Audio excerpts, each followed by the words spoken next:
Gana Hira Hema Neralkar Upasni, she has groomed her powerful voice with indefatigable riyaz. Music is truly in her genes. The Sopranos is a music school and recording studio by Hema Upasni.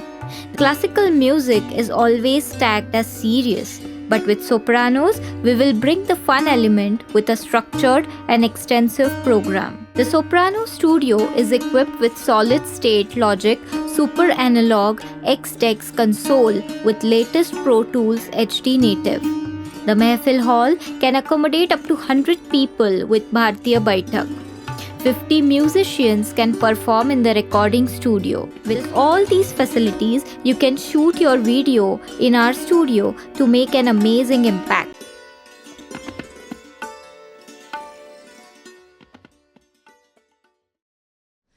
रसिकाओ नमस्कार. मी हेमा उपासनी. The Sopranos recording स्टुडिओच्या music कहानिया या आपल्या पॉडकास्टमध्ये आज मी अनुराग गोडबोले ह्या एका तरुण संगीतकार आणि त्याच्यापुढे बऱ्याच काही उपाधी आहेत त्या आपण मला असं वाटतं अनुराग तुझ्याचकडून सगळ्या ऐकूया. तेव्हा तुझं खूप खूप स्वागत आपल्या स्टुडिओमध्ये.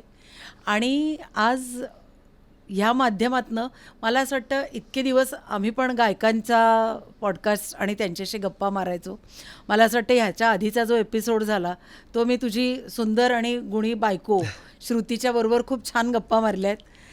पण गायिका असल्यामुळे एक वेगळं कनेक्शन तयार होतं आपोआपच.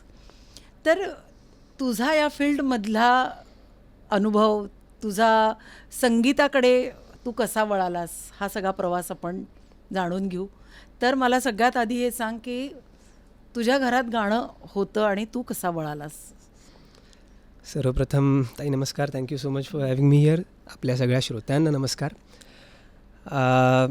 आणि coming back to your question, घरात गाणं होतं पण आणि नव्हतं पण, कारण की आवड सगळ्यांनाच होती. अच्छा. माझे वडील थोड्याफार प्रमाणात गायचे, म्हणजे शिकले नव्हते बरं, आणि हाऊस म्हणून गायचे. बरं. आणि त्यांच्याच सारख्या अशा काही हौशी मित्रमंडळींनी मिळून एक हौशी ऑर्केस्ट्रा सुरू केलेला. अरे वा. माझे वडील, त्यांची नोकरी अलिबागला होती. बरं. सो अलिबागला RCF कंपनीमध्ये सगळे काम करणारे ते सगळेच जण, अच्छा, मी त्यात वादकही गायकही सगळे, ते ह्या सगळ्यांनी मिळून एक ऑर्केस्ट्रा सुरू केलं ज्याचं नाव होतं रूपक ऑर्केस्ट्रा. बरं. तर मी अगदी लहान असल्यापासून, म्हणजे माझ्या ज्या लहानपणीच्या ज्या आठवणी आहेत त्यातल्या 60-70% आठवणी ह्या रूपक ऑर्केस्ट्राच्या आहेत. अच्छा. की मी साधारण 25 डिसेंबर किंवा 31 डिसेंबरला कार्यक्रम हमखास असायचा, तर तो कार्यक्रम आम्ही बघायला जायचो. मग त्याच्यानंतर ती वाद्य बऱ्याचदा आमच्या घरातच असायची ठेवलेली. अच्छा. मी अगदी मोठा सिंथेसायझरपासून ते ऑक्टापॅड सगळे. बरं. तर मी अगदी लहान असल्यापासून मला त्या वाद्यांसोबत खेळता आलं एक प्रकारे. अच्छा. सो इंटरेस्ट तिकडून सुरू झाला. आणि आईवडिलांना असं वाटलं असावं की हा गाऊ शकतो बरा, म्हणून त्यांनी मला गाणं शिकायला, मी साधारण पहिलीत वगैरे असताना गाणं शिकायला मला त्यांनी पाठवलं. बरं. सो तिथून अलिबागला माझं 12वीपर्यंतचं सगळं शिक्षण, सगळं जन्म माझा सगळं अलिबाग. तर अलिबागला असेपर्यंत मी तिथेच श्रीमती शीतल कुंटे म्हणून आहेत, त्यांच्याकडे मी जवळजवळ एक 6-7 वर्ष गाणं शिकलो. बरं. परंतु त्यानंतर मग 10वी नंतर वगैरे थोडंसं जरा गाण्याचे क्लासेस आणि हे करणं जरा जड झाल्यामुळे ते सगळं कमी झालं. आणि थोडीशी तेव्हा आवड निर्माण झाली संगीत दिग्दर्शनाची. अच्छा. म्हणजे आता हा खूप मोठा शब्द आहे, संगीत दिग्दर्शन वगैरे त्या वयाच्या मानाने. परंतु झालं असं की मी 10वीत असताना, तोपर्यंत मी गात होतो. मीही मग आमचा एक लहान मुलांचा एक ऑर्केस्ट्रा ग्रुप होता बालगुंजन म्हणून. बरं. अलिबागचेच एक उत्तम तबलजी आहेत श्री संजय कवळे म्हणून. बरं. ते पूर्ण व्यवस्थापक होते त्याचे. तर ते सगळं माझं चालू होतं. परंतु एकदा असंच मराठीच्या पुस्तकामध्ये, म्हणजे 10वीतल्या मराठीच्या पुस्तकामध्ये मला अशीच एक कविता, शांता शेळकेबाईंची कविता होती, हे बंध रेशमाचे. अच्छा. तर मला असंच का माहीत नाही, मला असंच वाटलं की ह्याला आपण कंपोज करून बघावं सहज. आणि मी त्याला एक चाल लावली. ऑफकोर्स त्या वयाच्या मानाने अत्यंत इमॅच्युअर अशी ती चाल होती, पण प्रयत्न केला आणि ती मी घरच्यांना ऐकवली. मग जसं मी सांगितलं बाबांचा जो ऑर्केस्ट्राचा ग्रुप होता तर त्या ग्रुपमधले कीबोर्ड प्लेयर जे होते त्यांना ऐकवली. अच्छा. तर त्या सगळ्यांना काहीतरी याच्यामध्ये एक युनिक वाटलं की म्हणजे चाल चांगली वाईट ह्यापेक्षा पहिली गोष्ट तुला जमली चाल लावायला आणि ऐकून असं ते होलसम वाटली त्यांना ती चाल कुठेतरी. सो तिथून मग थोडासा ह्या बाजूने विचार सुरू झाला की म्युझिक डिरेक्शनच्या पॉईंट ऑफ व्ह्यूने. आणि काही योगायोगामुळे माझी भेट झाली अनिल मोहिले सरांशी. अरे वा. बरं. तर त्यांच्याचकडनं असं समजलं की मुंबई युनिव्हर्सिटीमध्ये एक असा कोर्स असतो म्युझिक कंपोजिशनचा, जे ते स्वतः तो कोर्स कंडक्ट करतात. तर तिथे त्यांनी मला सांगितलं तू ये शिकायला, आपला एक 6 महिन्याचा तो डिप्लोमा कोर्स असेल. तर तो कोर्स केला. त्या कोर्सच्या निमित्ताने एक त्यांची परीक्षाच ती होती की एक गाणं आपल्याला करायचं. तुम्ही कुठलेही शब्द घ्या, तुम्ही कंपोज करून तुम्ही त्याचा ट्रॅक बनवून युनिव्हर्सिटीच्या स्टुडिओत रेकॉर्ड करायचं. अच्छा. तर ते सगळं झालं. तर त्यातनं थोडा हळूहळू आत्मविश्वास वाढायला लागला की बाबा हां काय हे जरा वेगळं जमतंय. आणि ऑल्सो एक गोष्ट की गायक मी अलिबागला असताना गायक बरेच होते तिथेही आणि उत्तम गायक होते. त्यातले अनेक जण अजूनही इंडस्ट्रीमध्ये आहेत सुद्धा. अच्छा. पण संगीतकार कोणीच नव्हतं. अच्छा. तर ही गोष्ट मला खूप माझ्या वयाचं तरी ॲटलिस्ट. सो ही गोष्ट मला खूप एक अशी युनिक वाटत होती की आपल्याला हे काहीतरी जमतंय. अच्छा. आणि ह्यात फारशी काही कॉम्पिटिशन पण नाही आहे, तर हे केलेलं बरं. अच्छा. असं कुठेतरी मला वाटलं. आणि मग मी हळूहळू असंच पुस्तकातल्या कवितांना चाली लावणं आणि अशा प्रकारे सुरुवात झाली एकंदरीत. क्या बात आहे. आणि म्हणजे कॉम्पिटिशन कमी आणि मुख्य तुला त्याच्यामध्ये इंटरेस्ट यायला लागला होता. पण मग अशा पद्धतीने म्हणजे मग तुझं मुंबईत हळूहळू पाऊल आलं म्हणजे त्या कोर्सच्या निमित्ताने. पण मगाशी आपण आत्ता बोलताना असं तू बोललास की तू इंजिनिअरिंग पण केलंस. मग नेमका तो कोर्स आणि इंजिनिअरिंग हे कसं केलंस मग तेव्हा? मी कोर्स जेव्हा केला तेव्हा मी 11वीत होतो. अच्छा. सो तेव्हा खरं पहिल्यांदा मी त्या कोर्सच्या दरम्यान पहिल्यांदा खऱ्या अर्थी मी मुंबई पाहिली. कारण की आधी नुसतं नातेवाईकांकडे येणं जाणं असायचं. पण तो कोर्स जेव्हा होता तेव्हा असं व्हायचं की माझं 11वी 12वी अलिबागलाच. सो त्यामुळे अलिबागला कॉलेज संपवून मी 1 वाजता निघायचो, बस पकडायचो. 5:30 वाजता इथे सिडनेहॅम कॉलेजच्या बाजूला युनिव्हर्सिटीचं सेंटर होतं जुनं चर्चगेटला. तिथे अनिल मोहिले सरांचं लेक्चर असायचं साधारण 2-2.5 तासांचं. तिकडनं निघून रात्री 8:30ला मुंबई सेंट्रलनं परत बस पकडायची, परत रात्री अलिबागला घरी जायचं, नेक्स्ट डे परत शाळा. हे आठवड्यातून 2 दिवस असायचं. सो असा प्रवास तेव्हा केला. सो तेव्हा इंजिनिअरिंगचं सुरू झालं नव्हतं. पण इंजिनिअरिंग म्हणजे करण्यामागचं कारण एक हेच होतं की सर्वसाधारण महाराष्ट्रीयन मिडल क्लास फॅमिलीजमध्ये शिक्षणाला अत्यंत महत्त्व आणि प्राधान्य दिलं जातंच. सो त्यामुळे घरच्यांचं पण म्हणणं होतं की ठीक आहे तू करतोयस हे वगैरे, पण एक चांगली डिग्री असू दे. ऑल्सो टू एन एक्सटेंट मला आवडही होती. म्हणजे असं मी बाकी करायचो. मी लहान असताना मी नाटकात काम केलंय, गाणं तर चालूच होतं. पण असं नव्हतं की मला अभ्यास वगैरे आवडायचा नाही. अच्छा. म्हणजे त्याच्यात एक इंटरेस्ट खूप होता. इंटरेस्ट होता. मार्कही बऱ्यापैकी डिसेंट मिळायचे. सो त्यामुळे न करण्याचं काही कारण नव्हतं. सो त्यामुळे इंजिनिअरिंग केलं. बट इंजिनिअरिंग करत असताना काही गोष्टी अशा घडल्या की ज्यामुळे मग नंतर इंजिनिअरिंग झाल्यावर मात्र ते हे फील्ड इंजिनिअरिंग फील्ड कंटिन्यू करणं असं वाटलं की काही पॉईंट नाही आहे. कारण by the time me engineer झालो मी 3 मराठी फिल्म्स केलेल्या ॲज अ कंपोजर. अच्छा. म्हणजे तुझ्या ग्रॅज्युएशनच्या दरम्यानच? हो. बरं. मी सेकंड इयरला असताना एक अशी संधी मिळाली की पनवेलचे एक दिग्दर्शक आहेत विजय शिंदे म्हणून. तर ते त्यांची पहिलीच फिल्म बनवत होते. सो त्यांना सगळी नवीनच लोकं हवी होती. अच्छा. सो त्यामुळे कसं तरी त्यांच्याशी संपर्क झाला, मला आठवत नाही पण काही ना काही योगायोगाने संपर्क झाला. त्यांना मी केलेलं गाणं मी असंच रेकॉर्ड करून ठेवलेलं घरच्या घरी. ते त्यांना ऐकवलं, ते त्यांना खूप आवडलं. त्यांनी एक गाणं मला मग सांगितलं की एक सॅड सिच्युएशन आहे त्यासाठी करशील का कंपोज. हां हां तर तेव्हा फर्स्ट टाईम मी असं कोणाच्या तरी सांगण्यावरनं एखादं गाणं कंपोज केलं अच्छा आणि तेही त्यांना खूप आवडलं. अच्छा. सो म्हणजे त्याचे शब्द पण तू लिहून नाही, दिलेस नाही, नाही, की नाही. शब्द हां. दुसऱ्यांनी लिहून दिले? शब्द म्हणजे मी प्रचंड प्रयत्न केलाय आजवर, पण कधीच मला ते जमलेलं नाहीये शब्द लिहायला. पण शब्द अलिबागचाच माझा एक उत्तम लिरिसिस्ट मित्र आहे, हां, मनीष हां. अनसूरकर म्हणून. बरं. तर त्याचे शब्द होते. इनफॅक्ट ही फिल्म मिळायच्या आधी हां अनेकदा मनीष खरा वयाने मोठा आहे माझ्यापेक्षा, पण आमचे एकदम मैत्रीचे संबंध आहे. तर मनीषच्या अनेक कवितांना मी अशा चाली लावून असे जस्ट एक डमी रेकॉर्ड करून ठेवलेले. अच्छा.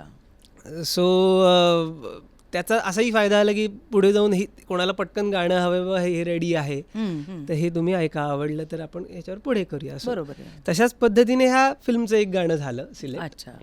दुसरं गाणं मी सांगितलं मनीषला, सिच्युएशन सांगितली, त्यांनी ते लिहिलं, तेही छान झालं. त्याच्यानंतर ही एक फिल्म झाली. ऑफकोर्स ती काही खूप चालली नाही. पण मग त्याच्यानंतर ह्याच ग्रुपसोबत अजून एक प्रोजेक्ट केला.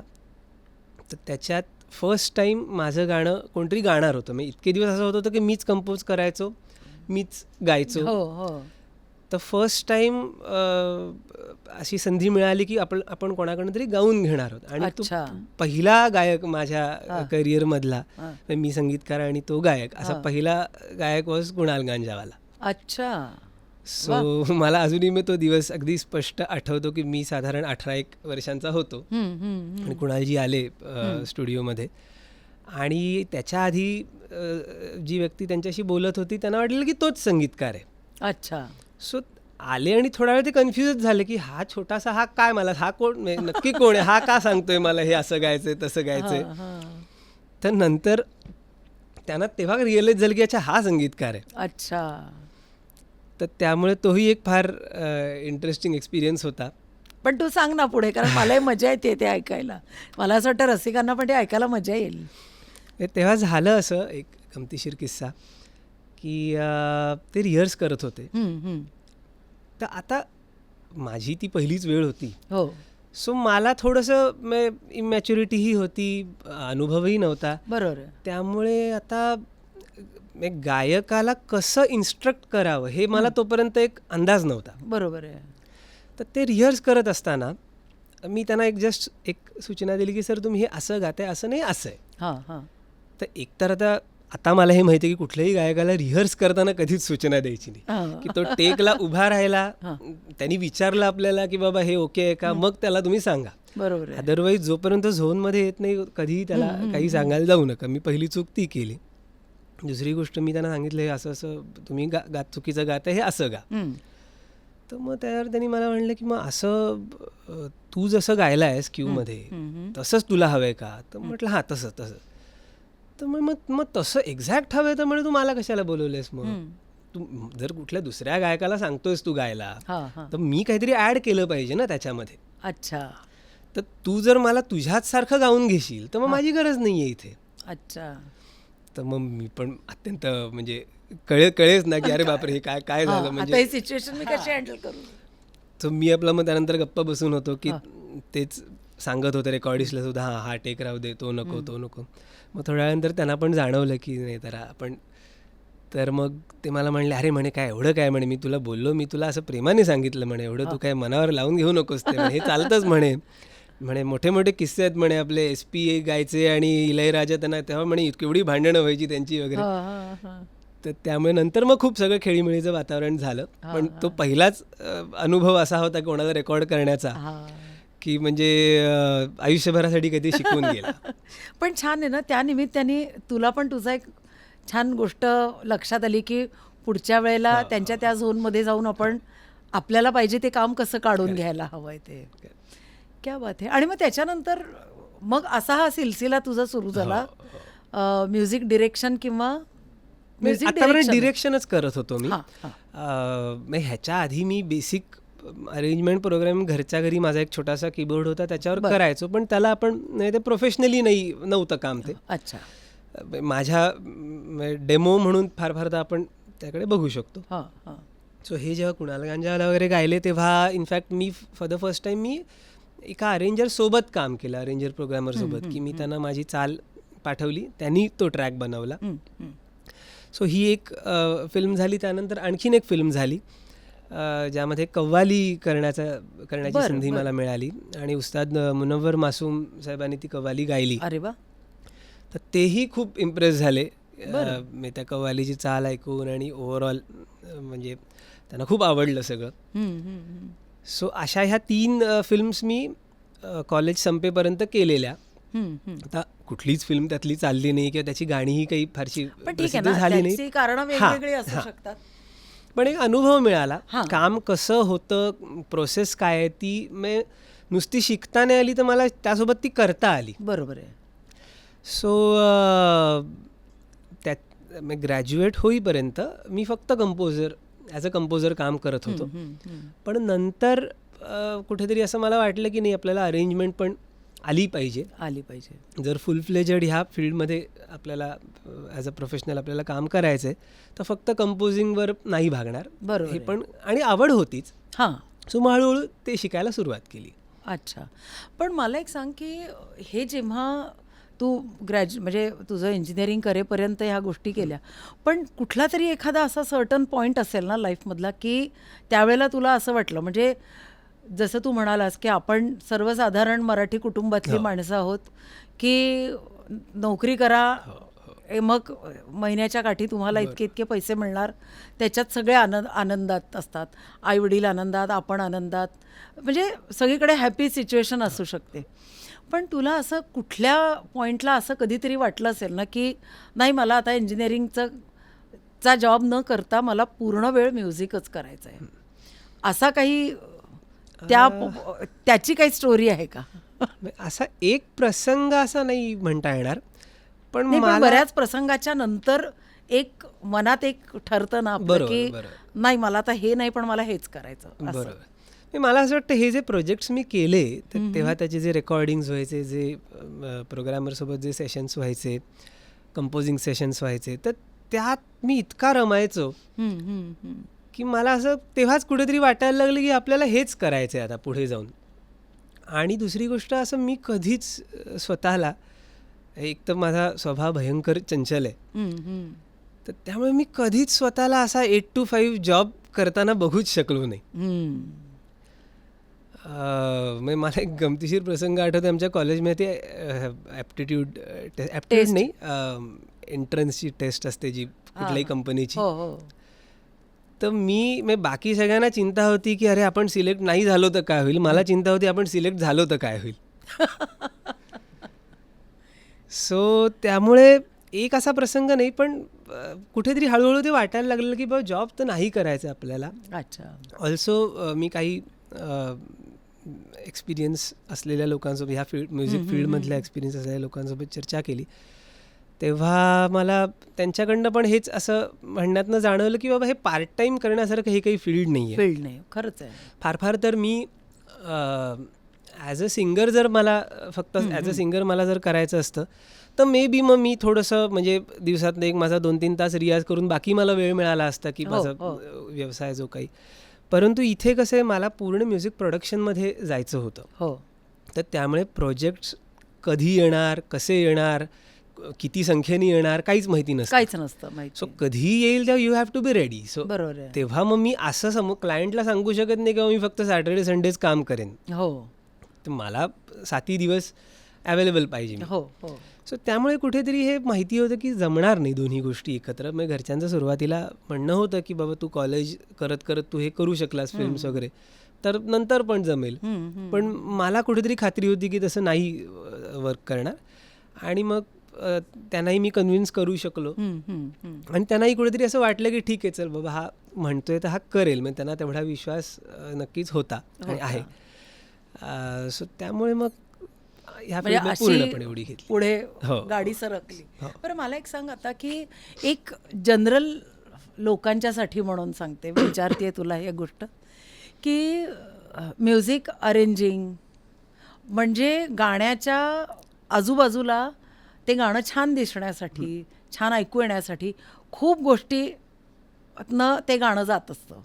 बरोबर आहे. म्हणजे म्युझिक अरेंजिंग आलं, आधी म्युझिक कंपोजिशन आलं, मग अरेंजिंग झालं आणि मग प्रोग्रॅमिंग आलं. तर ह्या पण गोष्टी तू थोड्या थोड्या एक्सप्लेन करशील का? सो मी अगदी थोडक्यात स्टार्ट टू एंड प्रोसेस सांगण्याचा प्रयत्न करतो. तर सगळ्यात पहिले सुरुवात होते ईदर जेव्हा एखादा लिरिसिस्ट शब्द लिहितो हो हो. किंवा संगीतकार काहीतरी एक धून रचतो ज्यावर मग लिरिसिस्ट शब्द लिहितो. सो एकदा आपले शब्द आणि चाल रेडी झाली की म्हणजे ती धून जाते म्युझिक अरेंजर किंवा प्रोग्रॅमरकडे. तर आता अरेंजर प्रोग्रॅमरमध्ये एक बेसिक फरक हा आहे की आता जुन्या काळात सगळं जेव्हा लाईव्ह व्हायचं तेव्हा म्युझिक प्रोग्रॅमिंग हा कन्सेप्ट नव्हता, हा नंतर आला. अच्छा. सो तेव्हा म्युझिक अरेंजरच असायचा जो सगळ्या ऑर्केस्ट्राला एकत्र करायचा, प्रत्येकाला आपापला पार्ट सांगायचा. व्हायलिन्स असे वाजतील, तबला असा वाजेल, साईड रिदम असा वाजेल. सो ते सगळा पार्ट एक तर तो स्वतः रचायचा आणि तो ऑर्केस्ट्रा कंडक्टही करायचा आणि मग ते गाणं रेकॉर्ड व्हायचं सगळे लाईव्ह. आता तसं लाईव्ह होत नाही पूर्वीसारखं की बाबा सगळे वादक एकदम एकत्र, असं होतच नाही. सो त्यामुळे मग आता प्रोग्रॅमिंग हा एक प्रकार आला. म्हणजे अरेंजरनी एखादा ट्रॅक एक डोक्यात तयार केला की बाबा अशा प्रकारची मेलडी असेल, असा म्युझिक पीस असेल, असा रिदम असेल. मग ते एक्झिक्यूट हल्ली कम्प्युटरच्या माध्यमातून केलं जातं की कम्प्युटरवरती अनेक सॉफ्टवेअर्स आहेत. त्यामध्ये मग कम्प्युटराइज्ड साऊंड्स आणि सॅम्पल्स वापरून जो ट्रॅक अरेंजरच्या डोक्यात आहे तो आपण कम्प्युटरवरती रेकॉर्ड करू शकतो एकट्या माणसाने. हो. आता मोस्ट ऑफ द टाइम्स अरेंजरच प्रोग्रॅमर असतात. म्हणजे गरजेचं नाही की कायमच ही दोन वेगळीच माणसं पाहिजेत. जो प्रोग्रॅमिंग करतो तो स्वतःच इमॅजिन, जसं मी स्वतः करतो की मीच विचार करतो बाबा मला अशा पद्धतीचा म्युझिक पीस हवा आहे आणि मी स्वतः तो प्रोग्रॅम करतो.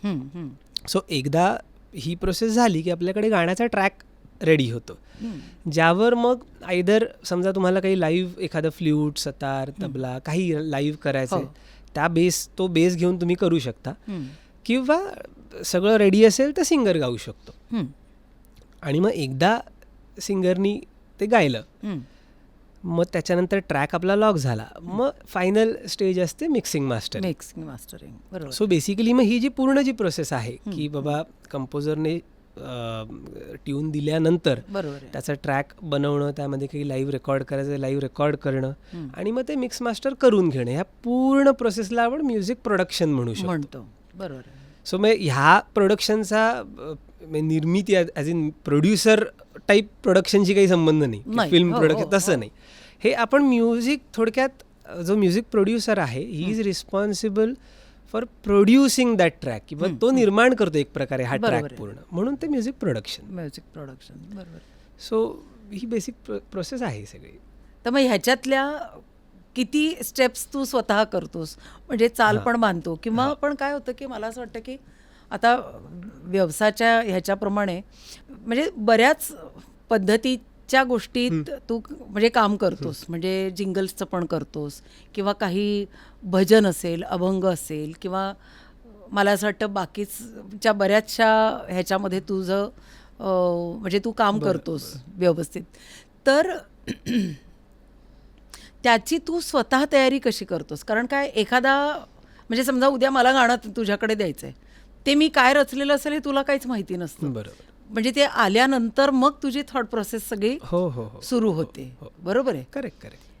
मी आता साधारण जसं समजा तुम्ही एखादी चाल माझ्याकडे पाठवली तर ती चाल ऐकून एवढं तर मला समजतं बाबा काय मूडचं गाणं आहे, किंवा काय जॉनरचं गाणं आहे. बरोबर आहे. ह्याला कुठल्या प्रकारचा ठेका सूट होईल, कुठल्या स्टाईलची अरेंजमेंट, म्हणजे बाबा ह्याला थोडंसं हिंदुस्थानी इन्फ्लुएन्स आहे का वेस्टर्न इन्फ्लुएन्स आहे.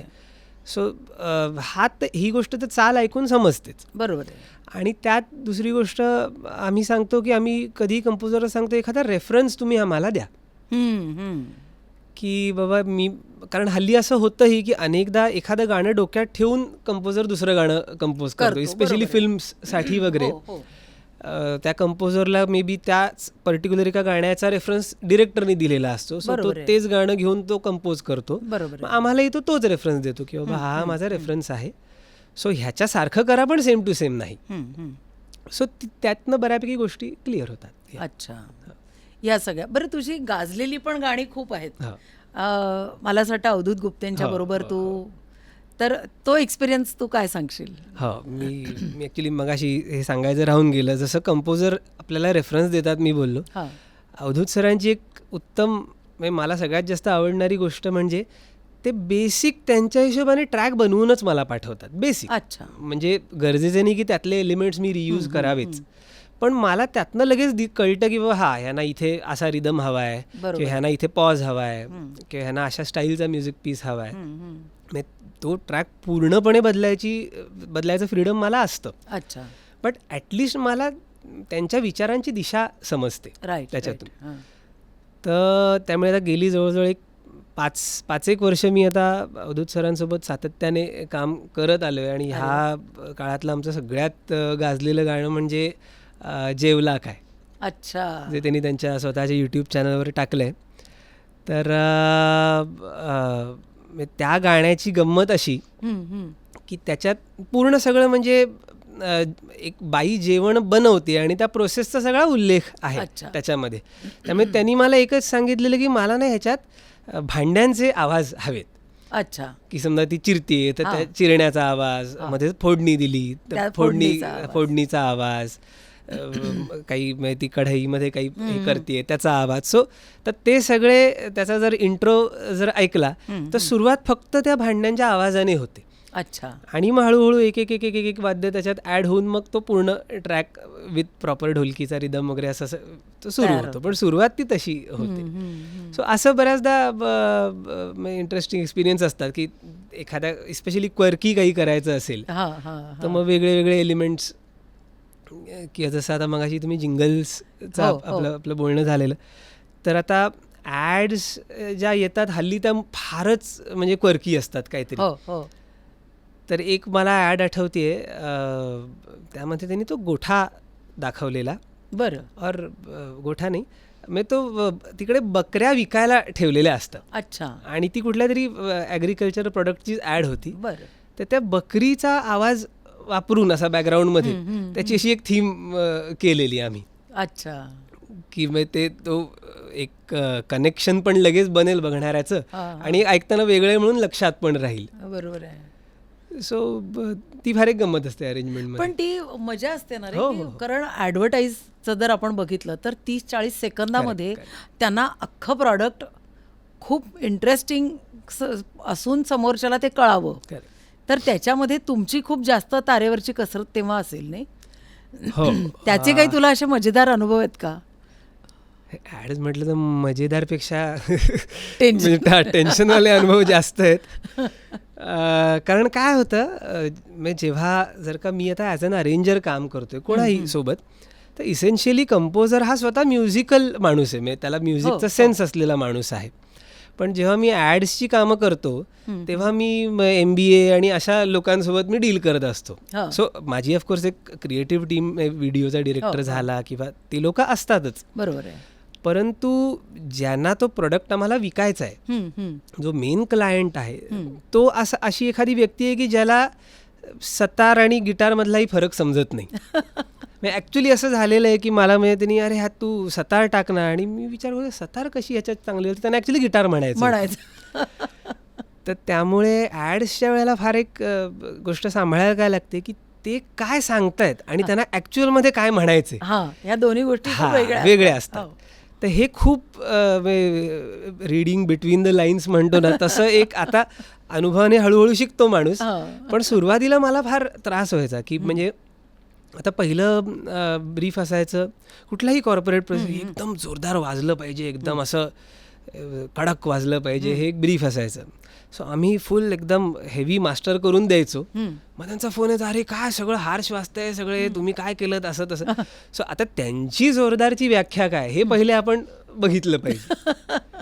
सो म्हणून मग इथे पुन्हा एकदा रेफरन्स कामाला येतो की मग आम्ही युजली त्यांना सांगतो तुम्हाला जे बेस्ट वाटते ते आम्हाला शेअर करा, सो आम्ही ते मॅच करून देतो तुम्हाला. बरोबर आहे.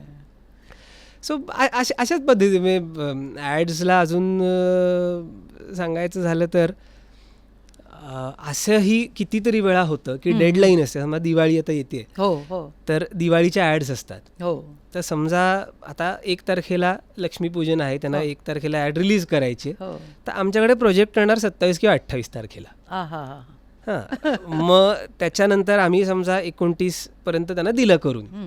मग त्याच्यात येणार त्यांचे चेंजेस की हे असं पाहिजे, हे असं पाहिजे. आणि मग सगळं शेवटी ते इतकं डेडलाईन मी इतकं होतं की मी रात्री 12 वाजत आले, उद्या आता पहाटे अभ्यंगस्नानाची वेळ झाली आणि इथे आम्ही अजून दिवाळीची ॲड करत बसतो. सो तो एक फार ते मला असं वाटतं स्टुडिओच्या लोकांना ती गोष्ट कधीच चुकलेली नाही आहे की अगदी उद्या आपल्याला काहीतरी गोष्ट करायची आणि बॅक टू बॅक काम चालतच असतं त्याच्यामध्ये. क्या बात आहे. मला आज खरं इतकं छान वाटतं आणि तू इतक्या सोप्या आणि साध्या शब्दामध्ये या सगळ्या गोष्टी सांगतोयस. नाही तर आजकाल बघ ना की केवढे कोर्सेस आणि मग ते करावेच लागतात. त्याला काही इलाज नाही आहे, कारण ते शेवटी एक ते प्रॉपर एज्युकेशन आहे. पण तरी पण आपल्या या पॉडकास्टचा जो हेतू आहे की तू ज्या क्षेत्रात काम करतो आहेस त्याच्यामध्ये खाचखळगे पण तितकेच आहेत, मजा पण तितकी आहेत. म्हणजे तुम्हाला रोजच्या रोज ते छोटे छोटे टेन्शन्स तुम्हाला झेलण्याची, पचवण्याची तुमच्यामध्ये ती क्षमता यायला लागते. आणि प्रत्येक क्लायंट हा खूप वेगवेगळ्या माइंडसेटचा असतो. मला सांग अनुराग की मगाशी आपण बोलताना अजून एक तू उल्लेख केला होतास की तू नर्सरी रायम्स त्याच्याबद्दल पण खूप चांगलं काम केलंस. तर ते नेमकं काय आहे आणि ते कुठे ऐकायला मिळेल का? दुसरी गोष्ट, आणि ते तुला म्हणजे तू स्वतःहून केलंस ते काम की तुझ्यापर्यंत आलं, त्याची स्टोरी काय होती?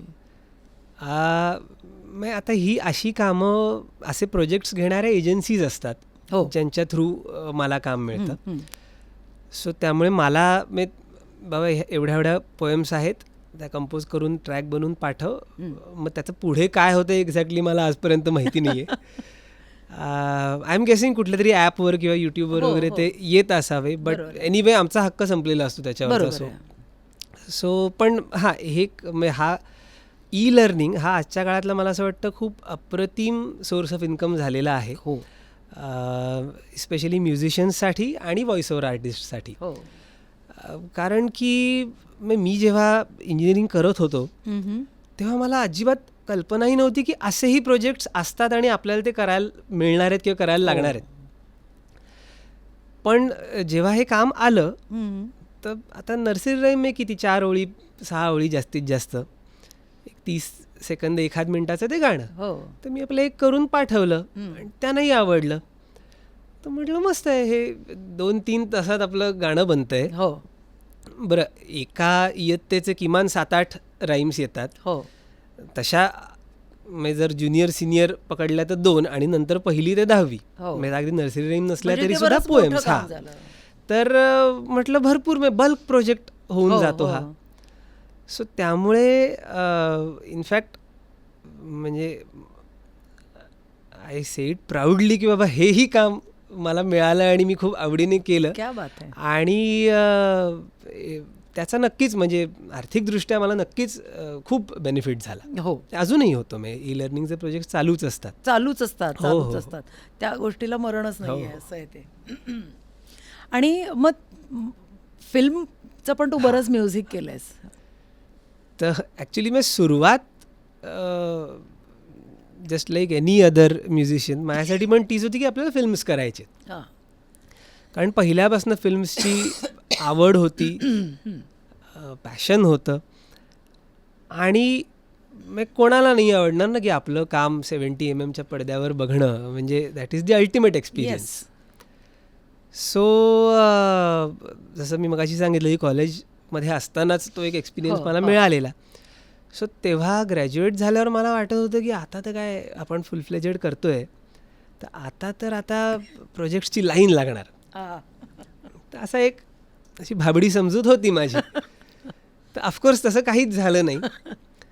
आणि मग त्यानंतर मग हे जसे वेगवेगळे प्रोजेक्ट्स मी सांगितले की जिंगल्स म्हणा, ॲड्स म्हणा, शॉर्ट फिल्म्स, अरेंजमेंट्सची कामं, अशी करत करत मग त्याच्यात मी म्हणजे बऱ्यापैकी ती कामं करायला लागलो.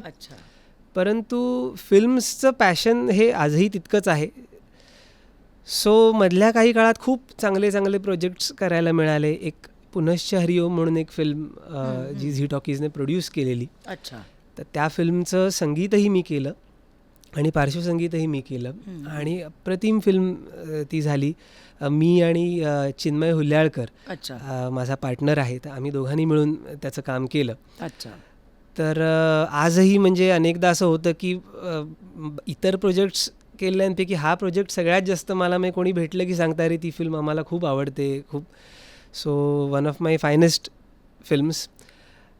त्याचसोबत झी स्टुडिओजची पांडू जी अत्यंत सुपरहिट फिल्म होती, हो हो, तर त्या फिल्मचं बॅकग्राऊंड म्युझिक मी वा. केलेलं. तर आपल्या ठाण्याचे दिग्दर्शक श्री विजू माने ह्यांच्याशी माझे अनेक वर्ष मी त्यांच्यासोबत काम करतोय आणि आमचा प्रचंड चांगला रॅपो आहे. तर जेव्हा ही फिल्म बनत होती तेव्हा झीचं म्हणणं होतं की आपण बाबा कोणतरी वेल एस्टॅब्लिश्ड कोणाकडून तरी आपण बॅकग्राऊंड म्युझिक करून घेऊया. तर विजू सरांनी त्यांना सांगितलं की मी तुम्हाला जस्ट एक सॅम्पल बनवून ऐकवतो, ते नाही आवडलं तुम्हाला तर मग तुम्ही म्हणाल तसं करूया. अच्छा. सो त्यांनी मला ते करायला दिलं आणि मला म्हणले मस्त करा एकदम, हे आपलं झालं पाहिजे हे. आणि थँकफुली इट वर्कड आणि ती फिल्मही मला करायला मिळाली. क्या बात है. त्याचसोबत रिसेंटली बॉईज 4 जी फिल्म होती, हो, खूप फेमस फ्रँचायझी आहे आणि अत्यंत यशस्वी फ्रँचायझी आहे मराठीतली, तर ती फिल्म मला करायला मिळाली. सो फिल्म्स अजूनही मी तितकीच जास्त आवड आहे, क्रेज आहे फिल्म्सच्या बाबतीत आणि भरपूर अजून फिल्म्स करायचे आहेत. बट फिल्मसोबतच बाकीचेही प्रोजेक्ट्स तितक्याच प्रमाणात चालू असतात. हो. आणि फिल्ममध्ये काय होतं रे की एक तुझं एक व्यवस्थित नाव होतं जे तू आत्ता म्हणालास 70 mm वरती आपलं नाव बघून खरंच ऊर भरून येतं की आपण खरंच काहीतरी चांगलं काम करतोय. पण बाकी जिंगल्स म्हण किंवा ह्याच्यामध्ये ना ते कोणी केलेलं आहे हे फारसं त्याचं नाव पुढे येत नाही. म्हणजे फक्त काम पुढे जातं पण त्या दिग्दर्शकाचं नाव त्या मानाने पुढे जात नाही. तर मला असं वाटतं हा पण एक त्याच्यातला एक खूप महत्त्वाचा मुद्दा आहे. त्यात मुळात मला असं वाटतं पर्पज वेगळा आहे दोन्ही गोष्टींचा. अर्थात की जिंगल हे तुम्ही क्लायंटचं नाव व्हावं ह्यासाठी करता, अर्थात की त्याच्यात क्लायंटलाही घेणं देणं नसतं कोण काम करतंय. हो हो. सो त्याला एवढंच माहिती असतं मी तुला एवढे पैसे दिलेत, मला बेस्ट आउटपुट दे, बस माझं प्रॉडक्ट मला विकायचंय ते चांगलं करून दे. फिल्म्सला मला वाटतं प्रत्येक लेवलवरती नाव मॅटर करतं, कारण हिरो कोण आहे इथपासून डिरेक्टर कोण आहे या सगळ्यांची नावं मॅटर करतात फिल्म्सला. सो त्यामुळे तिथे एक म्हणजे स्कोप असतो की तुमचं नाव मोठं होण्याला. मे बी आर्थिकदृष्ट्या कदाचित फिल्म्समधनं तुम्हाला तितकी व्हॅल्यू मिळणार नाही जितकी तुम्हाला इतर कॉर्पोरेट प्रोजेक्ट्स करून मिळेल, परंतु सॅटिस्फॅक्शन आणि एक आपलं नाव कुठेतरी झळकल्याचं एक आनंद ते म्हणजे दोन्ही फील्डमधनं मिळणारा आनंद वेगवेगळ्या प्रकारचा आहे आणि तो दोन्ही पण महत्वाचा आहे. ऑफकोर्स खिसा पण खुश पाहिजे, आपणही खुश पाहिजे. क्या बात आहे. अनुराग, मला अजून एका गोष्टीत म्हणजे तुझं मत जाणून घ्यायची इच्छा आहे की आता यूट्यूबमुळे इंडिपेंडंट म्युझिक हे खूप जोरदार चालू आहे आणि मला असं वाटतं आता ते असं अखंड चालतच राहील ते. तर त्याबद्दल तू काय सांगशील? हो, इंडिपेंडंट म्युझिक नक्कीच इट हॅज टेकन ऑफ.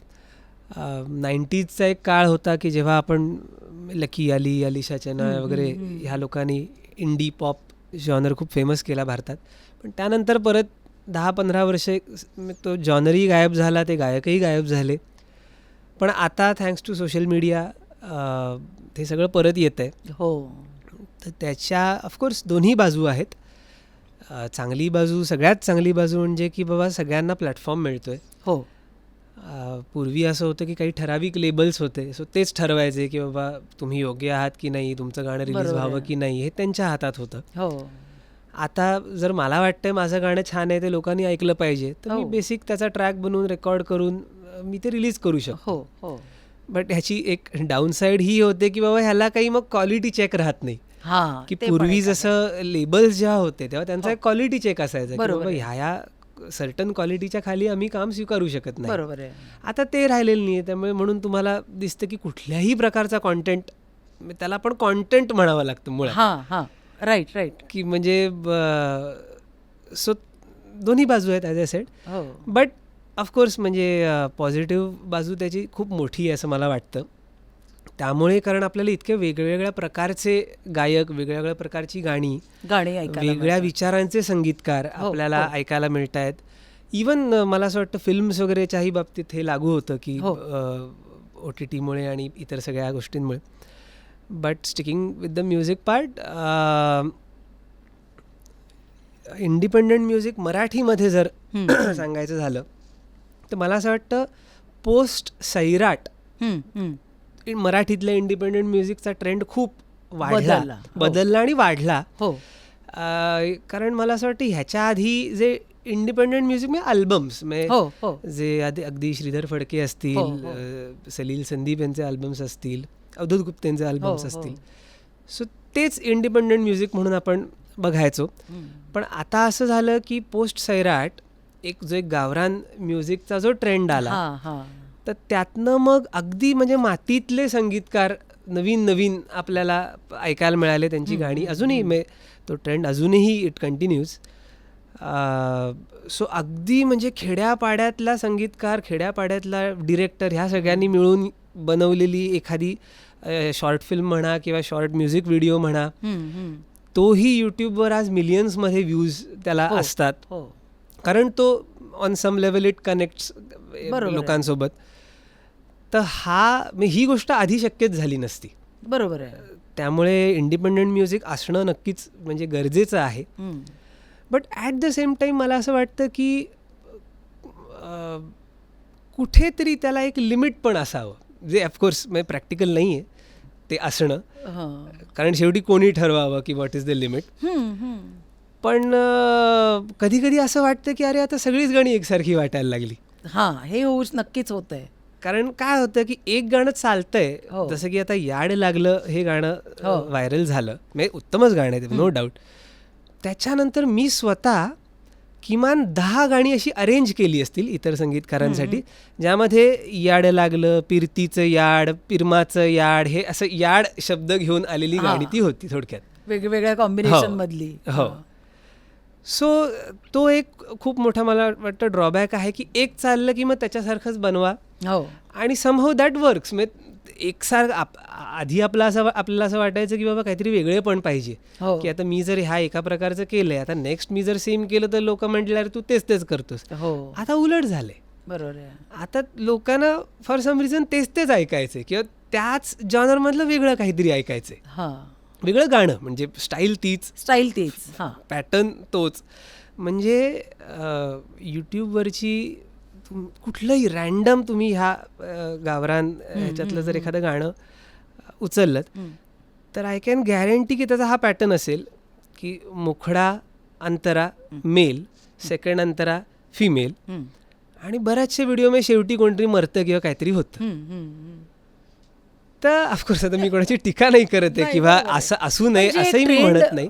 हां, पण ह्या एकासारखा एकचा जो म्हणजे त्या गोष्टीचा कधीतरी कंटाळा येतो, कधीतरी as a composer, as a creative personal कधी कधी ते फ्रस्ट्रेटिंग वाटतं. हो, की especially from a literature point of view, की शब्द जर आता की म्हणजे आपल्याला मराठी भाषेला जी एक परंपरा लाभली आहे, उत्तम कवींची, श्रीमंती जी आहे आपल्याकडे, बरोबर आहे. सो म्हणजे मराठी गाणी बाबूजींनी किंवा हृदयनाथांनी त्या काळात केलेली गाणी अजूनही लोक ऐकतात, तर त्यांच्या चाली तर श्रेष्ठ होत्याच, पण ते शब्द तितकेच, म्हणजे त्या शब्दांचीही ती ताकद आहे. बरोबर आहे.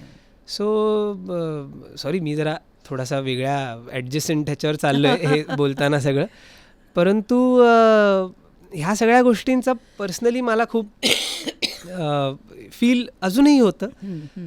आणि म्हणून मी आणि चिन्मयनी एक साधारण 2-3 वर्षापूर्वी असं ठरवलं की चला आपण एक काम करू, नुसतं असं बाबा काहीतरी वेगळं व्हायला हवं असं बोलण्यात काही पॉईंट नाही. बरोबर आहे. आपण काहीतरी आपल्याला जे छान वाटतं आणि आपल्याला असं वाटतं हे लोकांनी ऐकावं, बरोबर, असं आपण काहीतरी आपण क्रिएट करून आपण रिलीज करूया. बरोबर आहे.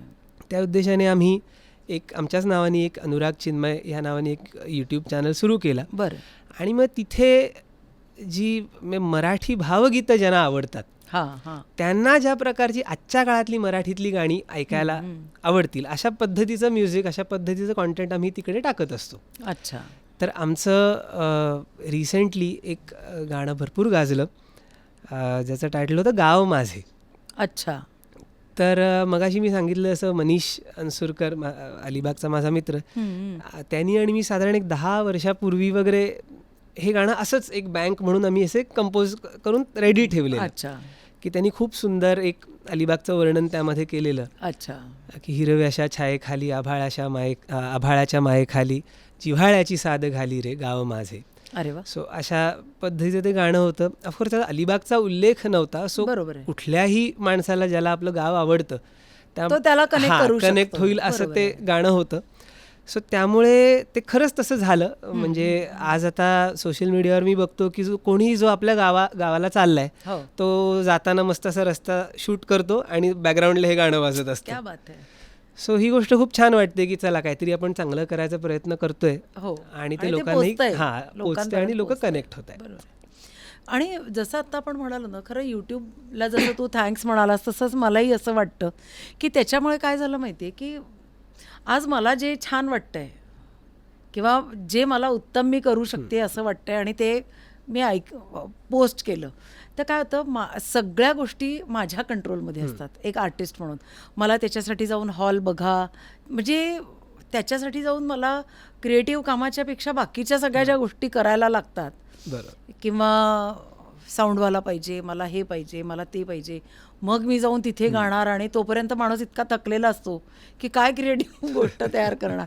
पण म्हणून यूट्यूब छान आहे. आणि आज मला वाटतंय की मला ही मला कंपोजिशन आवडते. मलाही लगेच रेकॉर्ड करायची, शूट करायची आणि टाकायची.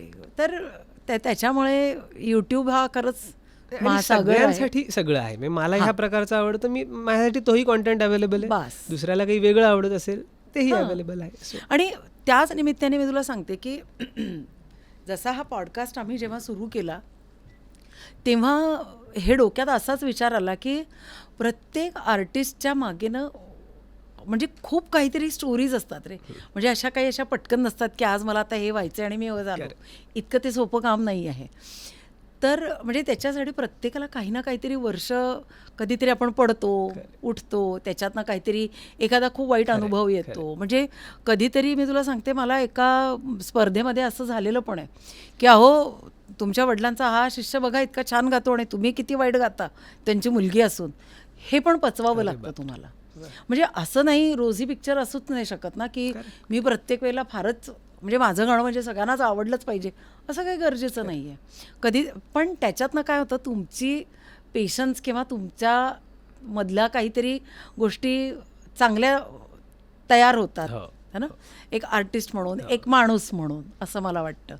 आणि त्या कहाणी प्रत्येकाला मला असं वाटतं त्यांनी त्या ऐकल्या पाहिजे प्रत्येक. आणि मलाही ते स्वतःला खूप छान वाटतं.